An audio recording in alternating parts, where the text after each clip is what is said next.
conduit sur le terrain par les directeurs généraux du port autonome de Douala et celui du Conseil national des chargeurs du Cameroun, Lord Jonathan Peter Marlan, président du Conseil des entreprises et des investissements du Commonwealth, débute sa visite de charme à Douala ce 12 octobre 2022 par des échanges dans la salle du musée maritime de Douala avec les chefs d'entreprise et hauts cadres du Conseil national des chargeurs du Cameroun. Il parcourt les potentialités du Cameroun dans un échange franc et sincère. À son tour, le visiteur découvre ici que le Cameroun est une mine en potentialité d'affaires.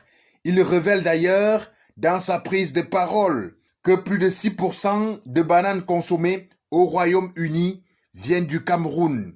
Peter Jonathan Lord Marlan ajoute également qu'une partie de son programme est de faire connaître davantage le Cameroun au Commonwealth, surtout en termes d'opportunités d'affaires.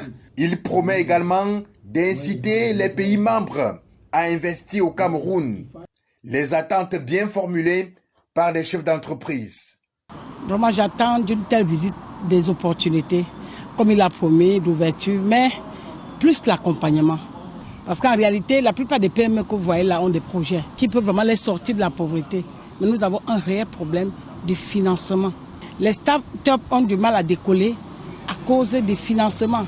On demande peut-être à un jeune monsieur, peut-être comme vous, de donner un titre foncier. Vous allez le prendre où? Vous n'allez jamais l'avoir. Donc quand bien même vous apportez ce titre foncier, parfois ils prennent le dossier sur 6 mois, 1 an et plus pour te dire après non. Celui qui a l'idée de faire son entreprise ne veut pas de l'argent gratuit. C'est pour travailler, générer des bénéfices et payer la dette. Peter Lord Jonathan Marlan s'est également rendu sur la place portuaire de Douala. Il visite le terminal à conteneurs du port de Douala-Bonabéry et Douala Port Security. Il est émerveillé par les infrastructures et la technologie exploitée sur le terrain.